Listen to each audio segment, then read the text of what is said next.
A gente está aqui na aldeia Passo Piraju, nós estamos numa área de 40 hectares para 157 pessoas, né, adultos, sem contar com as crianças, né, equivalente a 70 a 80 famílias, né, estamos aqui na aldeia Passo Piraju. Nessa 80 famílias, né, que nós temos, para 40 hectares, ela é muito pequenininha, porque a gente tem que plantar, a gente tem que fazer a nossa, se a gente fazer as casas, muita casa, não temos como plantar, né? Essa terra que nós usamos hoje, ela não é suficiente para as famílias viverem em tranquilidade, né?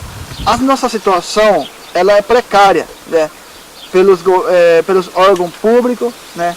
Como a FUNAI, tanto como a prefeitura. A gente não tem na aldeia Passo Piraju uma escola estruturada, nós não temos uma saúde de qualidade diferenciada que a nossa Constituição Federal nos permite a ter, nós não estamos tendo, né?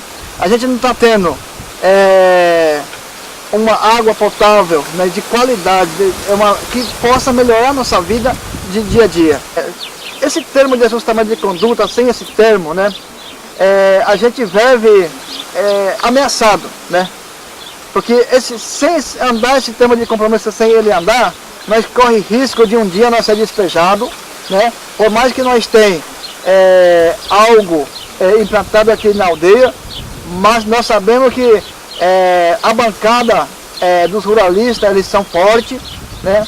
Que domina, né, a Assembleia Legislativa, que domina o Senado Federal, que domina o Mato Grosso do Sul. Se nós apresentarmos o TAC para um estrangeiro, ele vai ficar minimamente incomodado, né?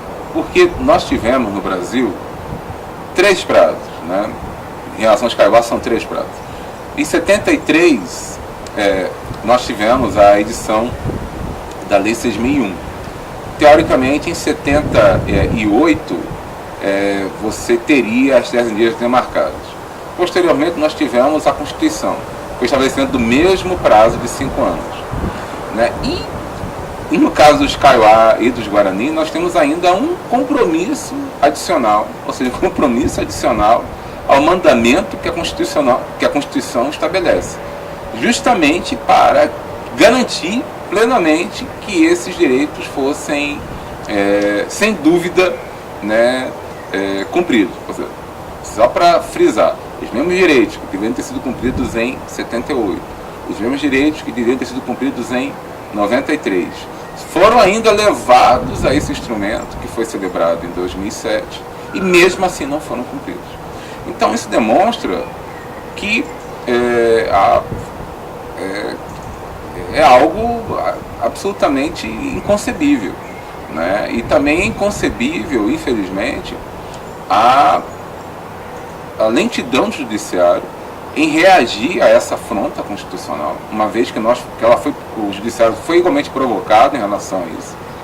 Concedeu novos prazos, né? Ou seja, quando houve a execução do TAC na esfera judicial, o juiz concedeu novos prazos, novas multas, e mesmo assim o judiciário também é incapaz de fazer cumprir esses compromissos que também, ainda que esses tenham sido datados, mas eles remontam, nós pegamos toda a legislação colonial brasileira, é uma legislação que sempre estabeleceu a proteção das áreas ocupadas pelas populações indígenas. Isso sempre teve na legislação brasileira, isso é uma novidade.